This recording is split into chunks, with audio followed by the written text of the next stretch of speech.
Hello, this is your host of Planetary Makeover, David Minot II. And today we actually have a guest host, Sabina Qureshi, who will be interviewing Rich Teich in this episode entitled, If We Are Not Our Bodies, Then Who Are We? Hello, everybody, and welcome to another episode of Planetary Makeover. I'm Sabina Qureshi in Edmonton, Canada, and with me today is Rich Teich in San Francisco, USA. Hi, Rich. How are you? Hi, Sabina. How are you?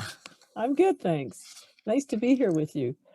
Today, we're going to talk about who humanity is from a spiritual perspective and our connection to the universe. So I want to ask you first off, how would you distinguish this spiritual perspective from the way we usually think about ourselves? Well, people usually think about themselves as their bodies and their activities and their memories, the people they're connected to.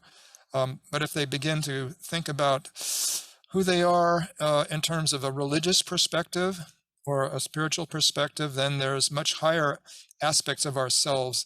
The idea that we are not limited to this particular lifetime, and that there is a thing called a soul, which is our true self, and that we are in an evolutionary process, an evolution of consciousness, and that these forms come and go, but the soul remains, and it is the repository for all of our experiences. And we'll get into more of the detail of what the soul is in relationship to the personality and even the higher spirit level that's above the soul. So the fact that you use a word that we all know, the soul, indicates to me that this spiritual perspective that we're going to talk about isn't really disconnected from the religions of the world or the ways in which we've been taught, for example, in our religions, to think of ourselves. And yet there's going to be more here that isn't usually talked about in religions, correct? Yes, without getting into a comparative religion course, Mm-hmm. Christianity usually thinks of the soul as you have one life and you have a soul, and then when you die, the soul goes to heaven, and that's kind of the end of the process. If you were a Hindu or a Buddhist, you'd believe in reincarnation, and that when the person dies, then the soul, or whatever the essence of the person is, survives, and then it comes back into have another lifetime, and these continue on in some type of a process of evolution, eventually ending in some state called nirvana or moksha, which is the end of the process there. So I would say most religions have that have a concept of heaven think that after people die, eventually they will make it to some higher plane, higher state. And the word you used, moksha, what is that? Well, that's another word for liberation. Mm-hmm. Depending on if you're a Buddhist or a Hindu, you'll have some form of final escape from this round of life after life, basically. You're stuck here being a physical person in a physical body. But the ageless wisdom teachings that we're going to be talking about were introduced by a woman named Helena Blavatsky. She started the Theosophical Society in 1875, wrote the magnum opus called The Secret Doctrine in 1888, and introduced to the West a kind of a synthesis of Eastern and Western teachings, much of which that we're talking about comes back to Helena Blavatsky and was later updated by a woman named Alice Bailey and her contact with one of the spiritual masters, which we'll also talk about at some point. Okay. So when you talk about the fact that the ageless wisdom teaching is a type of amalgamation, or it brings in elements of both Eastern and Western religions, I find that really interesting. So can you describe that a little bit more? How does it combine them? Well, in Secret Doctrine, there's a lot of material quoted, a lot of references that are introduced in original documents that are from the Tibetan history, Tibetan traditions, from the Sanskrit writings, from Greek belief systems, from Egyptian belief systems about the nature of the soul and life after death. So all of these traditions have an esoteric side that was usually shared by the priest class or the philosophical class in those various religions. So it was not necessarily available to the public.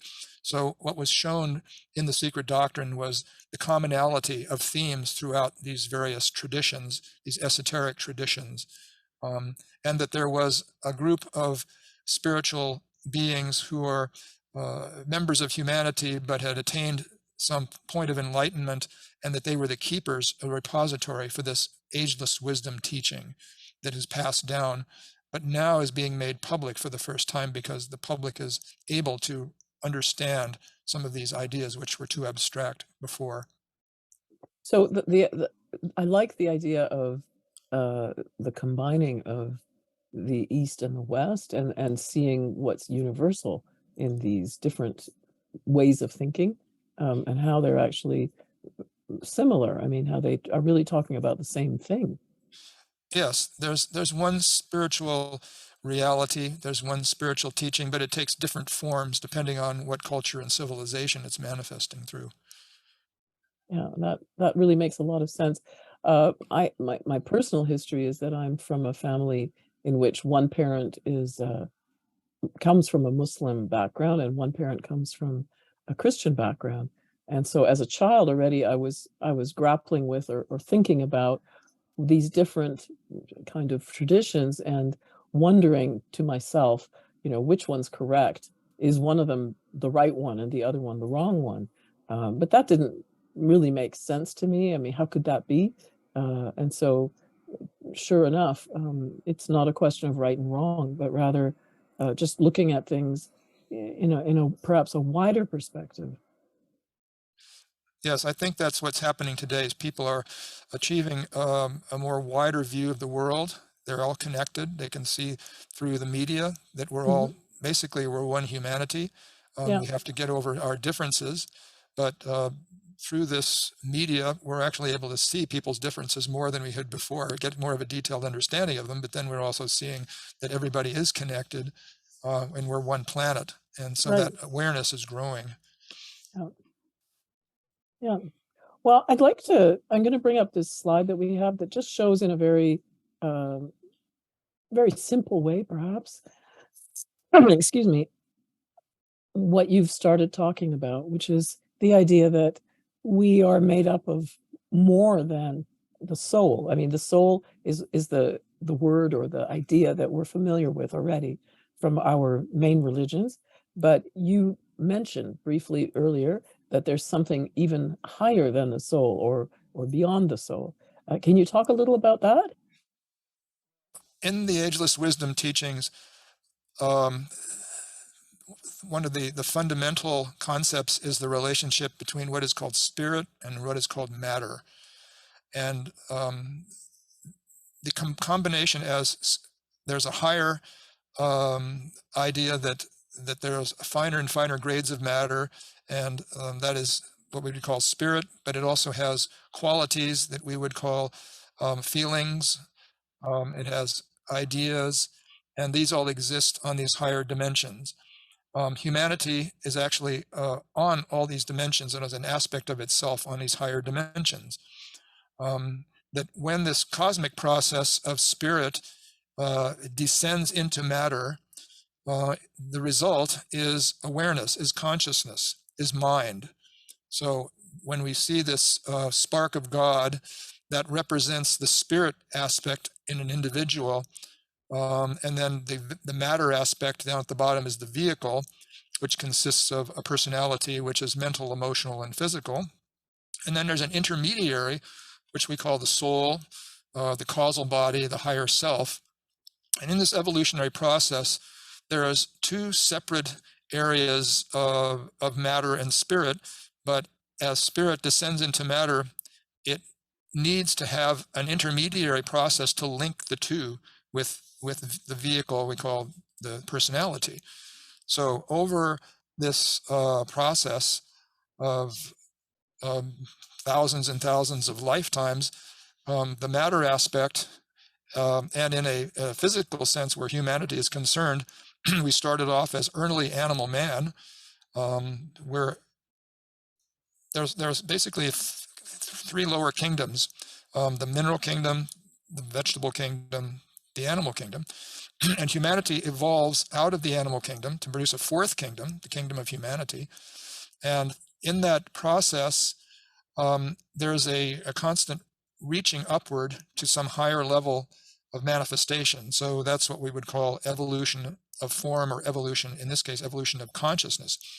The ageless wisdom would say that everything is conscious, everything in the universe is conscious, and everything is energy, and that there is a dynamic which is driving everything to some higher states of consciousness. It's only in the human being that manifests self-consciousness, so that the human being, the individual, can say, I'm separate from all the other forms, and that I have a certain goals in life, and my life is going somewhere, and I'm driving that towards certain goals that I have. So there's Usually at the beginning, there's an go awareness ahead. of yourself as the driver of that process. Yes, when you become self-aware, which is the beginning of this process. So in the early stages, you become aware of yourself as a physical body. You're aware that you have certain animal drives, and you try to satisfy those. Then you become aware that you're an emotional person, emotional being, and you have emotions, and you want to satisfy the emotional drives, which might be connections with people or striving for some ideal. And then eventually you become aware of your mind, that you have a mental idea of life, and that you want to expand that mental view of things. So this takes thousands and thousands of lifetimes, because the closer you are to the matter aspect, the slower things move. But as you get closer to the mind aspect, things will begin to speed up. And so only a dozen lifetimes, perhaps, between the time a person becomes aware that they want to aspire to something higher than themselves, they begin to take up meditation, and the final culmination of that process, where they become fully enlightened, an individual they might call the master of wisdom or the lord of compassion. So this is the dynamic going from early animal man all the way to the culmination of this spiritual process. And that process is only on this planet. There are higher realms, higher planets, and so this is not the end of the evolutionary process where humanity is concerned, but only on this planet. So if you look at the solar system, the being who ensouls the solar system has all the levels of consciousness and being within the solar system, and that the individual planets that we see are only the physical manifestations of great beings who are centers in the being who ensouls the solar system. Okay, just a And in sec. the I need to same stop you way, there. Just a yeah, sec. So you're saying the solar system yeah, is a great being, and the planets are centered yes, in that being. Now, when you say centers, yes. what does that mean exactly? Centers. Well, each planet has its own consciousness at a very high level, and that the individual sparks of God are individualized within each one of the planets. So the Earth has a certain consciousness, a higher consciousness. It has certain direction it's going in its evolution. It has goals in terms of expansion of consciousness for the planet itself as a whole. And within the planet, we have the mental, emotional, and physical aspects in these kingdoms in nature. So there is a being who ensouls the mineral kingdom, but it's not individualized. It only experiences itself as a whole. There in the vegetable kingdom, it experiences itself as a whole, even though it has individual manifestations of different species of plants, for example. And they're developing the quality that we would call sensitivity. Whereas in matter, it's just the process of mixing and finding greater aspects of itself through the mixing process. And in the animal kingdom, it's running on instincts, but it's developing the quality of mind so that it can have a thought process about satisfying the instincts. and humanity grows out of that animal kingdom and becomes self-aware, self-conscious. In that process, there is the idea of the planes of consciousness. So we have the mental, we have the emotional and the physical, and the mental is actually has two different levels to it, a concrete level and an abstract level. So when we think about our thoughts, we look at your own thoughts, the things that you're looking at in the world, in terms of moving about the world, you have to have thoughts in order to go from one place to another. But the abstract world is a world beyond the concrete level of the mind, and you start to think about spiritual things.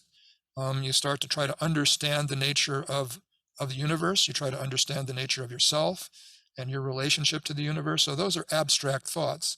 Mm-hmm. So as a person begins to become aware of themselves as something higher than just their mental, emotional, and physical, they start to aspire toward these higher ideals, and therefore they would use a spiritual discipline that we would call meditation to try to become more aware on these higher abstract levels of the mind. Okay, so in other words, the mind is extremely important. And it sounds like you were saying that animals have not really a mind in the way we do, and also plants don't have mind either. Is that right?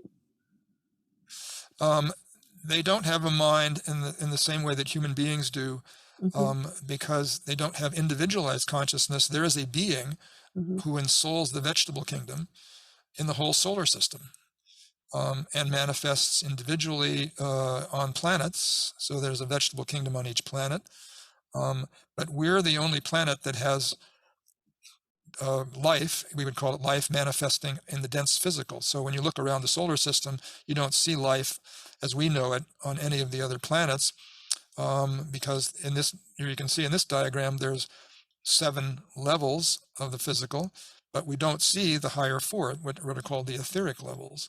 But those etheric levels have life on all the other planets in the solar system. We just don't see them because we're just limited to our brain consciousness on the 3 lower gaseous, liquid, and solid parts of the planet.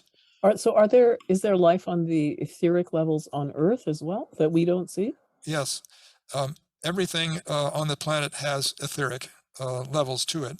Mm-hmm. In the solar system, we're the only ones that have life manifesting on those 3 lower gaseous, liquids, and solids. But life manifests on the higher etheric levels on all the planets. Okay. Now, you talked and we briefly looked at the image that showed how when spirit and matter combine, you get consciousness. So the word matter in that sort of equation doesn't necessarily have to be dense physical matter. It could be etheric matter as well. Is that right? Yes. Okay. Because you're saying on other planets where we don't see dense physical life, there is nevertheless life, but it's on the etheric planes of matter. Yes. Down to the atomic level, there's atoms of dense physical and liquid physical and gaseous physical. There's atoms on the etheric level throughout the solar system. And So in the these are same all, way, okay, so these are all atoms, but they're atoms on different levels of physical matter. yes. Okay. And even the atom is evolving. Even the atom has a very primitive level of consciousness. So everything again in the universe is evolving all the way down to the atoms. That's kind of amazing to think about. But the atoms, I'm guessing, don't have self-consciousness the way we do as an individual self. They would function like a big group or something. Is that right? Yeah, we would think about it as being unconscious. Okay. But still conscious because they're a part of the universe. The universe itself is conscious.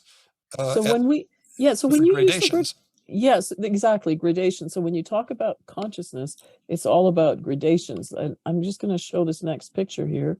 So when you talk about consciousness, what we see here is that earlier picture with the 7 levels of physical matter is down in the bottom there on the physical plane.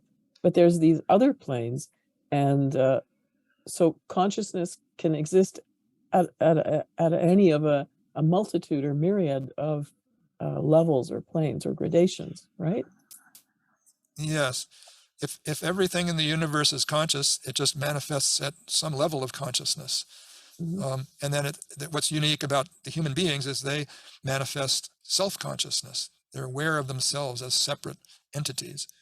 The goal is to evolve beyond just the self-consciousness to become conscious of the whole. So preserving the individualization, then your consciousness merges with the universe, and so you become a cosmic being as well as an individual being. You never lose that. That sounds amazing to me, and kind of like taking drugs or something. Well, drugs will only take you to the emotional astral plane in terms of awareness. Okay, so that's not very far up the scale here, as we can see. Not very far up the scale.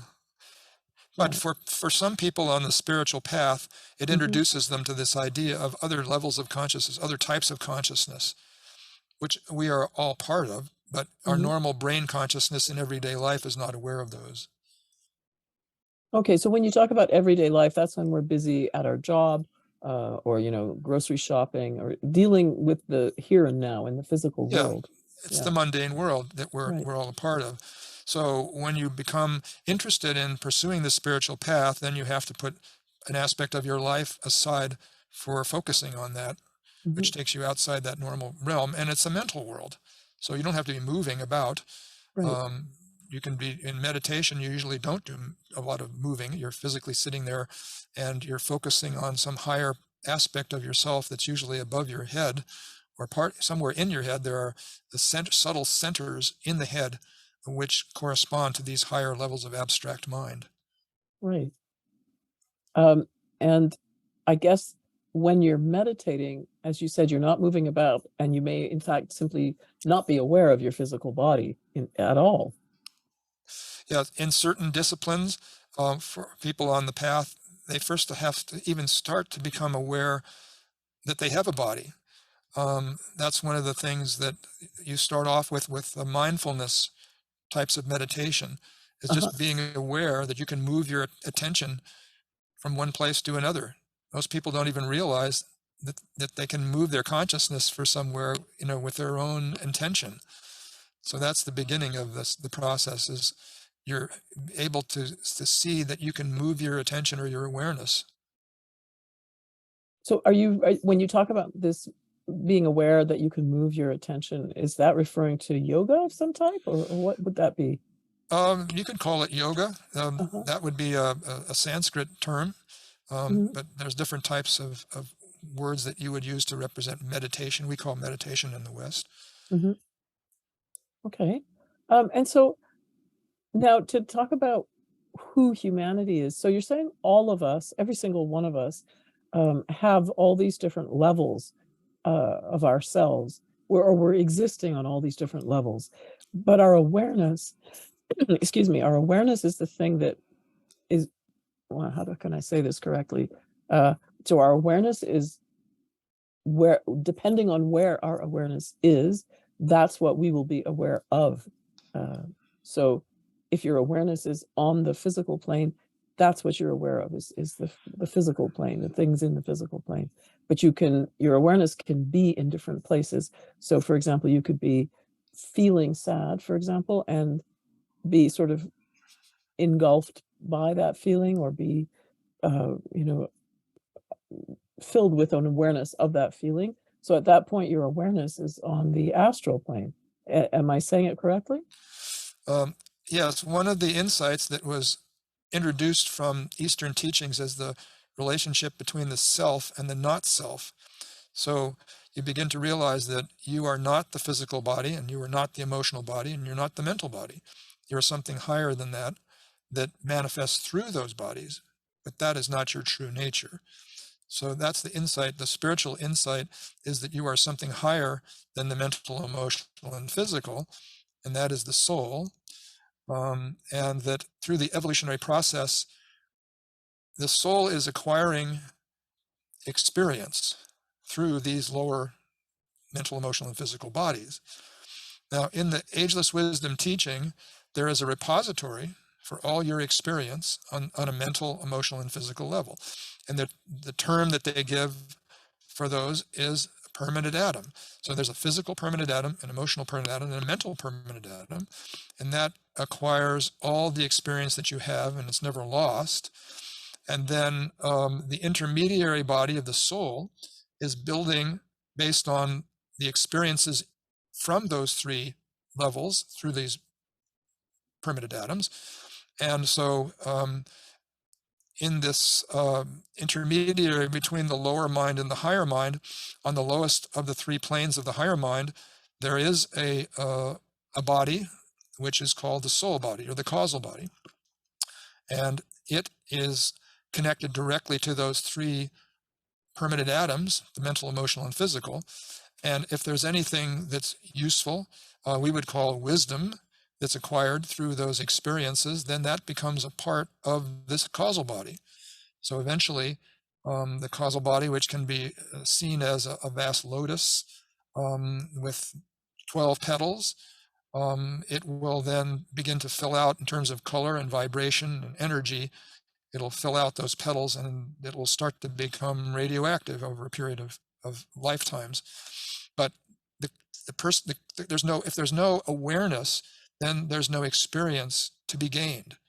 So as long as the person is unconscious of themselves, you just have experience going one end through and out the other, and there's no value to be saved for the causal body, the building of the causal body. It's only when the person becomes self-aware and becomes aware of themselves as a separate entity that wants to evolve and live to higher goals. That's the function of religion and ethics, is to bring in, we would call spiritual goals. Everything is spiritual in a sense, but goals for people to live individually, and how do they live their lives individually and collectively. So that's why I have great spiritual teachers who come and give this guidance on how to live your life and become a soul, become who you are, to realize yourself.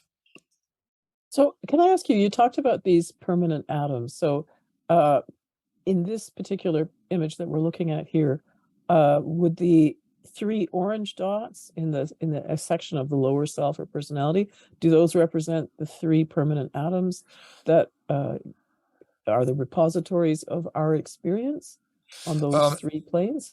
Yeah, I think you're illustrating that there are three permanent atoms, but in terms of where they're, you can say, physically located, they're actually located at the they're actually a part of or within the aura, you could say, within the energy field of the causal body. So they're directly connected to the causal body. And again, these things look like they're physical separations, but it's more like an analogy might be an energy field that we might say, like radio and television. All these channels or all these stations exist simultaneously in the same space, but they have different vibrations levels. And so by tuning in to a different vibration level, then you can tune into whatever the experience is going on in that world, you could say, on the mental world and the emotional world and the physical world. But the causal body is always tuned in to what's going on with those mental, emotional, and physical permanent atoms. And so it's processing, in a sense, the being, the soul is a self-conscious entity, and it is looking down, in a sense, through the qualities that's coming in through those permanent atoms, that's broadcasting through the permanent atoms of experience. Now, here we introduce the highest aspects of the person, which is beyond the soul, which is an individual consciousness, to the cosmic consciousness that's represented by what they call the monad, the one self. The self, that monad, is the experience of the being who ensouls the whole planet. So as each individual is a spark of the divine, is an aspect of the being who ensouls this whole planet, it sees or experiences everything as the whole. So you could say the experience of cosmic consciousness is constantly the conscious experience of the monad, but it doesn't have the individual experience until it has merged with the soul that is individualized. And so that's the final destination of this evolutionary process. When the qualities of life have all been saved into the causal body, and the causal body then becomes fully radiant, it becomes fully conscious of all these experiences that it's ever had, all the best experiences of love and wisdom and purpose and will. All those qualities are embodied in the individual I-ness of the causal body. And then you begin to have a merging process with the individual process and the collective process, the universal process. So when a person becomes fully enlightened, they become a master of the wisdom, they are individual, but they are also one with the collective, the being who ensouls this planet. And so at that point, because there is a process that the planet is going through, there's a consciousness of the whole planet. It has an evolutionary goal for all the kingdoms in nature. It's raising up them through its pure energy pouring in from this being who ensouls the planet, pouring in through all these kingdoms in nature, and is literally driving them to higher awareness, whatever they're at, the whatever emotional or whatever level they have. The physical level, the mineral kingdom, for example, doesn't have any emotions, it doesn't have any mind, but it does have awareness. And so there is a qualitative level in the mineral kingdom that is evolving through this pure energy of existence, of life, which pouring in from the highest aspects of the planet. The same thing with the kingdom of the plant kingdom, the vegetable kingdom. If you look back through the different forms that are taken in the vegetable kingdom, then you can see that something is producing those forms and change, and each one of the forms represents different levels of consciousness, but consciousness in the vegetable kingdom for itself. So it's evolving. Same thing with the animal kingdom. It's evolving as this energy pours in from the highest levels. And there, in terms of tracing back where the source is for this energy level, it's above the planet. It goes through for the higher levels through the solar system, outside the solar system. Energy is constantly pouring into the planet from the highest levels of the universe, and it reaches its way down through these various planes of consciousness, all the way down to the dense physical level. And it's a dynamic process. It's constantly changing and mutating, but it's all intentional, and it has goals. Now, the planet has a goal for its evolutionary process for everything that's within the aura of the planet. The solar system has a great being who ensouls all the kingdoms in nature and all the planets, and it is evolving. And eventually there'll be some goal that will be reached at the end of the manifestation of this solar system, and at the same time it will reach a goal for each one of the planets, which has their individual goals, and down through the different kingdoms, which have their individual goals. So there'll be some culmination of the evolution of the entire solar system, and it will go into a resting process, and then it will come back and do another version, but at a higher turn of the spiral in the next solar system. And Oh everybody my will have goodness. been evolved. All the kingdoms in nature will have evolved to higher levels of themselves. And this just goes on throughout the universe. So, all right. So then I have to ask the question, do we really have free will? If there's this purpose that's coming through with this energy that's constantly pouring into all the different levels, that almost makes it sound as though we're just little puppets that this purpose is kind of guiding. So how do you respond to that in terms of, we think that we have free will, or we feel we have free will? I'm deciding what I'm going to say right now, or you get up and walk over to the window. You're the one doing that. So how does that square with what you just said? Well, the universe is providing the energy, which is driving the existence of everything in the universe. So when you have individual existence, you have a self-awareness of yourself getting up and going to the window, but that's not the highest aspect of your consciousness. The highest aspect of your consciousness is trying to become one with God, trying to become one with the whole. So you're walking around and every day, but that has no resonance with the qualities that are being absorbed by the causal body. That's not, basically it's not important. So most of life, people, but you're also having circumstances. So if you're driven by circumstance, that's providing opportunities to grow. And so how you direct your consciousness as a result of the circumstances that you find yourself in, that's a large part of the picture. So you're saying that this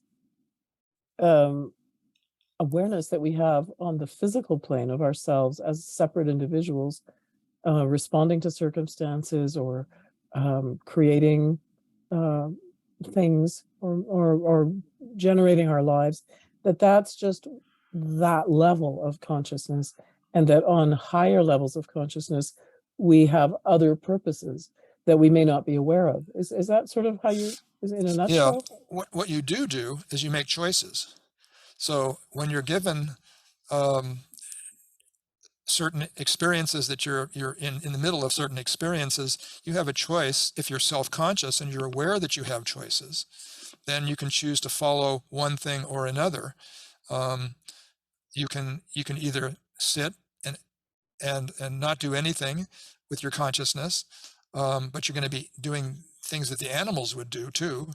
But that's not driving you to higher levels of who you truly are. It's not driving you toward in the direction of becoming your true self, which is the real goal.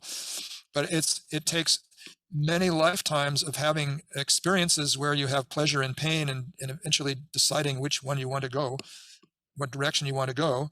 At a more abstract level, we have the spiritual teachings of the great teachers who guide humanity, and humanity then is given these choices of good and evil. For example, it's what is best for you is best for the collective. That's why the golden rule is found in every religion. So that's when you become aware that you want to make modifications to your life and choose to go in one direction or another. So that's where your free will would come in. So in effect, we have free will in terms of choices that we make in every moment. But even if we don't make a choice, I mean, you spoke earlier of simply not making a choice. Since this energy, this consciousness is pulsing or moving through all of our different levels all the time, and it has a purpose, then I'm guessing that even if you don't do anything, at some very baseline level, there's still going to be a process of evolution of consciousness taking place, although much, much slower. Is that right? Yes, all of your experiences are being recorded, but whether or not they're of any use in terms of building into the causal body, something else, and that's what the soul will decide. And when we're talking about the soul body, the causal body, the quality that sets it apart is the I-ness, the individual awareness of the separate self, but it's also aware of the process of evolution, and it's trying to build these qualities to perfect itself through its constant stream of experience that's coming in through those permanent atoms from the mental, emotional, and physical. So it takes, if there's anything good that comes out of it, that's qualities can be built in, because remember, it's on the level, it's in the abstract level of the mental plane. So if there's anything that is an abstraction, for example, like humanitarian impulses, the idea that you want to help other people, that's a good quality that can be built in to the causal body. So a life that's dedicated to service has a lot of good quality material that can be built into the causal body. So that's what the soul is looking for, these higher abstracts that when you think about helping humanity, humanity is an abstract idea, and it works out in your individual life if you want to have a life of service, for example. So that becomes at the higher, the more advanced levels of this evolutionary process, you become more and more aware that that's the right thing to do, that that's what you want to do in your life, is help other people, for example. So that gets you out of your individual separate sense of self and puts you on the road to expansion of consciousness beyond your own individual mental, emotional, and physical. So my sense would be that the vast majority of people these days have that awareness. And I've just been reading in the news about the big storm in the U.S. And countless stories of people helping each other. And it seems as though that's something that we now, I wouldn't say we take it for granted, but the awareness that that's not only possible but ideal seems to be really widespread.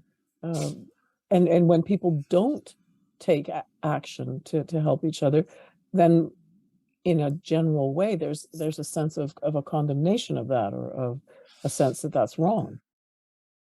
Yeah, the individual and collective is providing a context for the individual.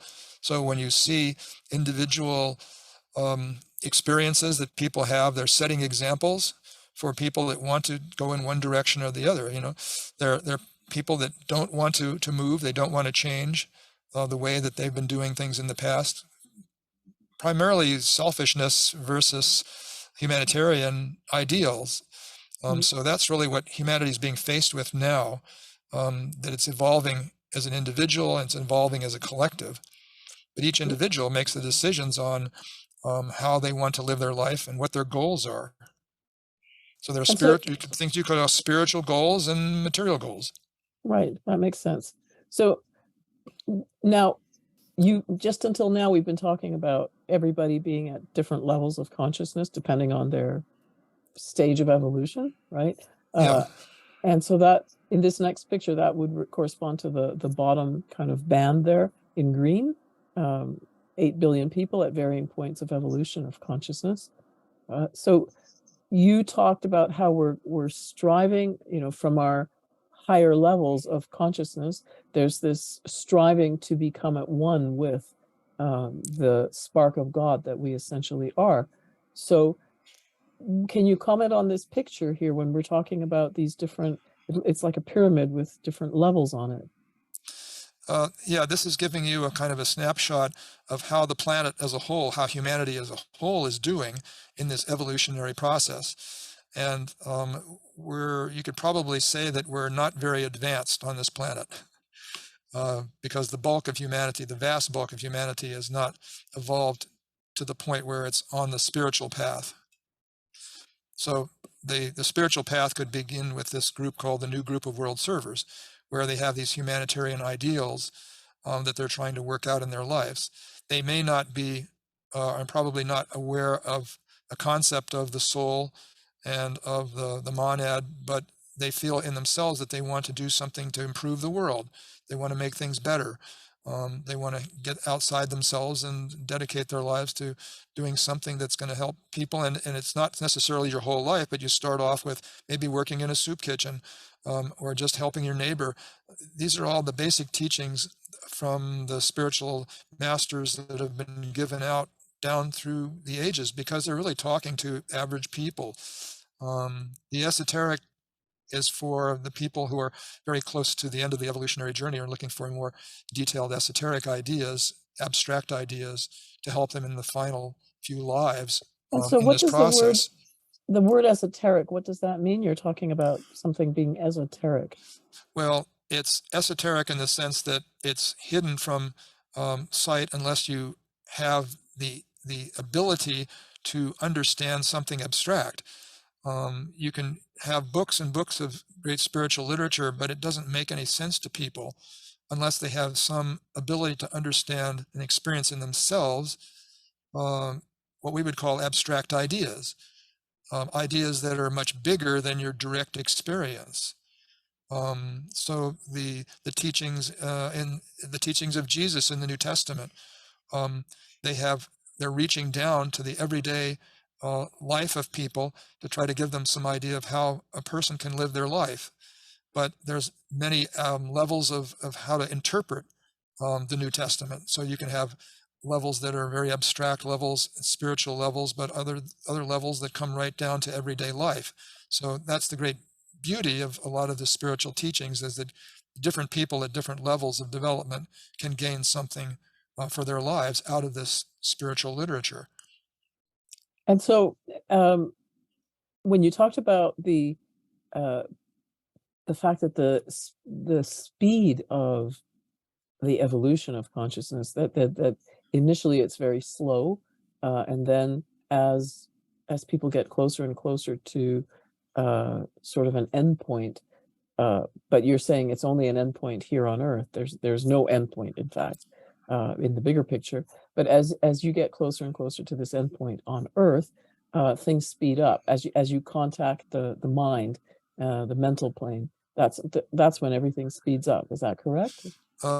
Yes, the finest levels of the mental, the finest vibrations on the mental level, don't have the matter pulling on them in the same way that it does in the dense part. So the finer that your quality of your mind gets, then the faster things can move, because they're not kind of bogged down by the density of what's on that level of consciousness. So things can speed up. So the ultimate goal of this, in this process of merging with becoming a cell, a self-conscious cell in the being who ensouls the whole planet, that spark of the divine, which they call the monad, is pure fire. And so as it awakens in the center of this vehicle, the causal body, it starts to engulf the whole causal body in a spiritual fire that burns it up. And what's happening is that all the qualities that have been built up in the causal body through many thousands of lifetimes is now, the essence of it goes into the monad. So the individuality of the being merges with the level of the being who ensouls the planet. So you now have an individualized being who is a part of the whole. And when you do that, the spark of the divine is one with the purpose of the divine, the purpose of the being who ensouls this planet, which is the purpose for the evolution of all the kingdoms in nature. And so if you stay on this planet, there's a choice depending on the nature of your destiny, you could call it, the cosmic destiny. You will stay with a small group of people and masters who have become enlightened, who stay with the planet to help humanity or help the various kingdoms evolve. So they're the intermediary point between a vast being of consciousness who has a purpose for the entire planet over billions of years, and where it's going in terms of its evolution of all the kingdoms, and the individual kingdoms who are in different densities of matter below the levels of these spiritual vibrations, which are so high that they can't reach down directly. So humanity is the individualized aspect of the being who ensouls the planet, but it also has its contact with the lower planes and can act as the intermediary between the being who ensouls everything on the planet and all these individualized kingdoms in nature, which are very dense. And so that's the function of humanity, is to be the intermediary between the highest aspect of the planet and the lower aspects of the planet. It's all one planet. It's all evolving. The energies are also coming into the planet from outside, and there are cycles. There's the law of cyclic energies that exist on all the planes, and that they will, because they're the energy of life itself, they will speed things up or slow things down according to these cosmic cycles.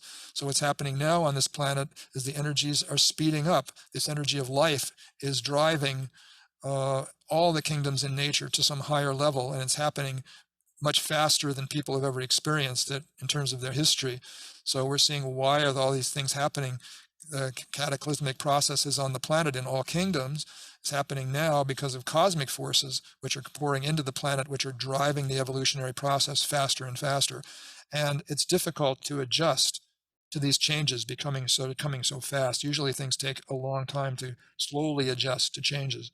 And so that's why it's difficult on the planet right now. These energies are speeding the evolutionary process up so fast that people are experiencing this as a difficult time.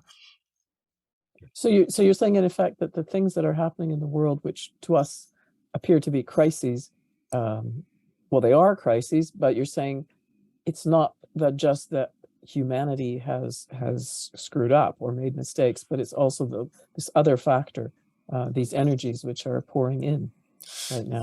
Yes, as you were mentioning about this idea of free will, because awareness is being increased for humanity on this planet, they are then confronted with choices much sooner than they might ordinarily have done if evolution had been very slow.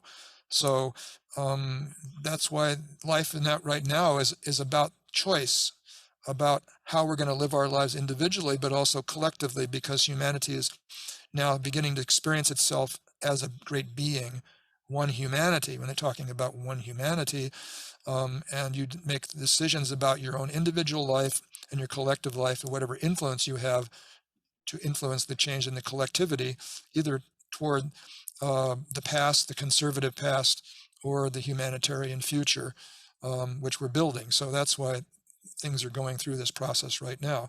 It's coming from outside the planet that's producing this change and the speed of change.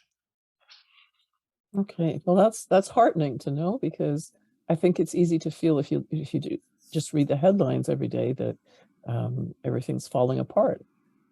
Though of course there's a tremendous amount of work being done by many people all across the world to move towards that humanitarian future that you describe, whether it's in the area of preserving our biosphere, taking care of different species, animals, plants, whether it's working on global warming or ending war, hunger. There are tremendous initiatives all across the planet that show that we are moving towards that. Yes, not everybody sees it that way. There's a large portion of humanity which doesn't see a need to change, and they're holding on to the past, the old ways of doing and thinking about things. But humanity, the positive aspect is that we now have the ability to make the changes. The people that are willing to make the changes now have the ability to make those changes. The energy is pouring into the ability to create new structures that will save the planet for this new age that's being formed. And that's gradually, the balance is going more and more toward the people who are able to respond positively to these new energies coming in. And the old energies are fading out. The old patterns are fading out.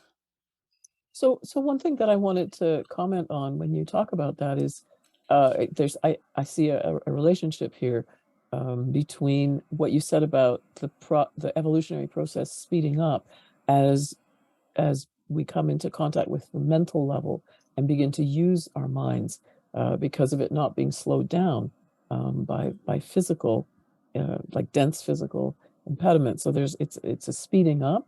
But also, if we look at this next picture here, this shows us something that I find fascinating, that the mental world is so much larger, comparatively speaking, than both the astral world and the actual physical Earth.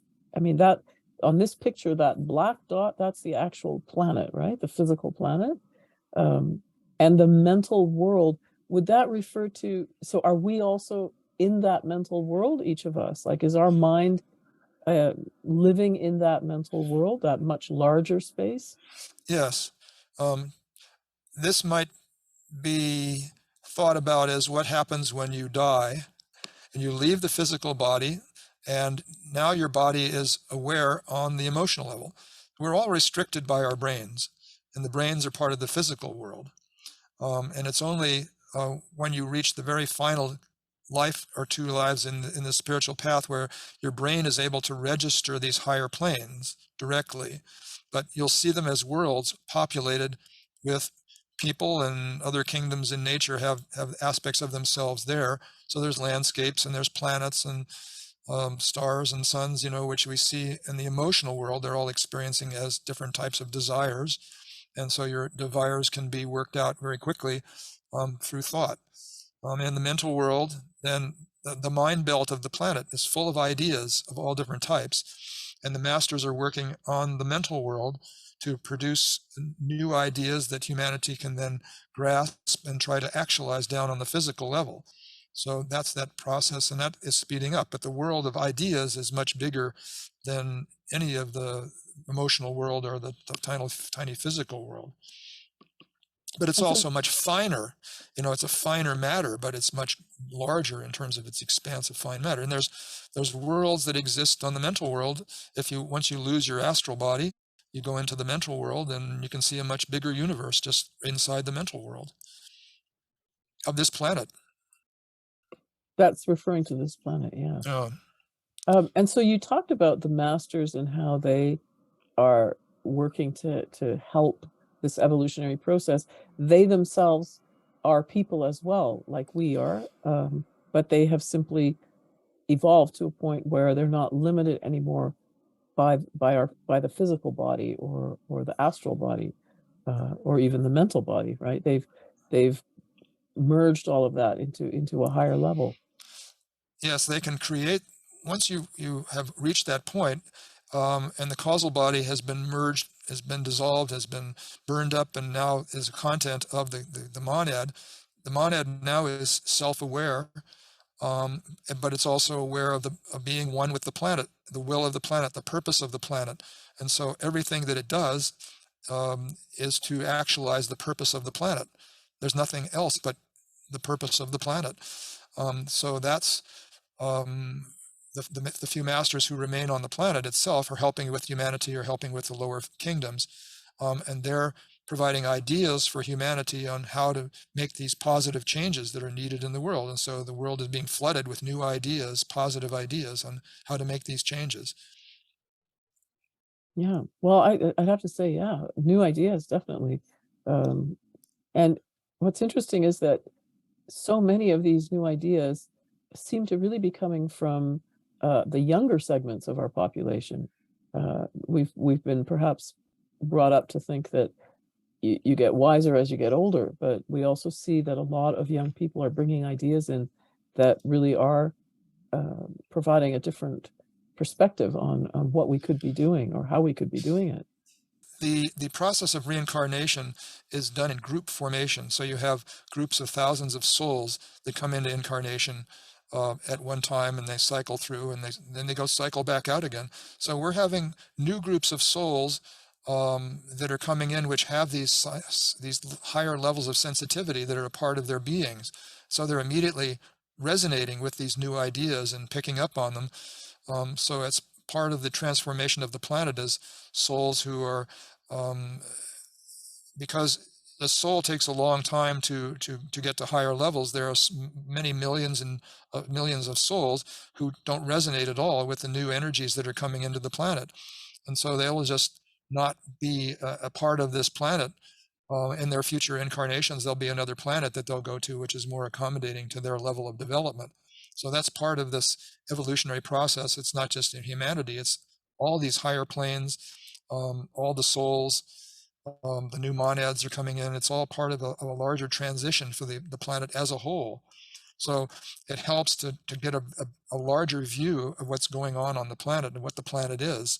And then also this is affecting the whole solar system, because when these positive changes happen on this planet, it's affecting other planets as well, as we're all part of that same energy field.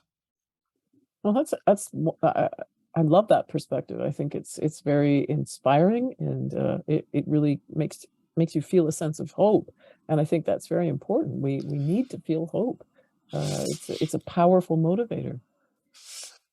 Yes, you can even say that there are more highly evolved souls coming in from other planets, not physical planets, but on the astral world or on the mental world, on some of these other planets. The whole solar system, all these worlds are interpenetrating each other on the solar system. It's some vast kaleidoscope that's in motion continuously, evolving continuously for billions and billions of these monads and souls that are all swept in at different times and producing different effects on different planets. And, it's in constant motion and constant mutation and constant evolution.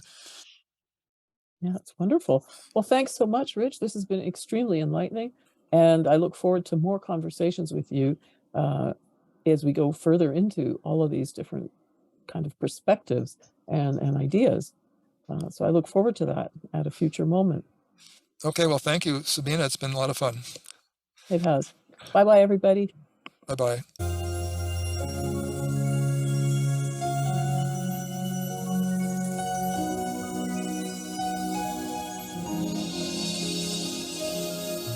Featuring a deep look into who we are in light of the ancient science of energy that explains why we can expect the complete resolution of the current chaos and conflict.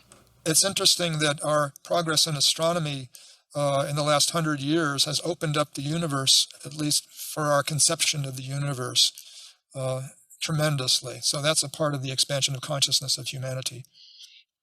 There's what's been called the ages, the astrological ages, the age of Pisces and the age of Aquarius. And so those ages have certain qualities. And in terms of the human kingdom, those ages produce certain types of civilizations with certain value systems. And so we're now going from an age where there's much more of a selfishness that needed to be developed in human beings, and a separation, to now a global consciousness and a higher consciousness. And those, you can see that working out in the political system in the world, and the system of economics. It's all conflicted, because there are people who have the ideal of wanting to share the resources of the world to help humanity in some way, and there's other people who want to just keep things the way they are because their lives are doing just fine and they're making money and so on. So there's two value systems that are conflicting with each other, and you see them mostly working out in the political arena, where the power lies.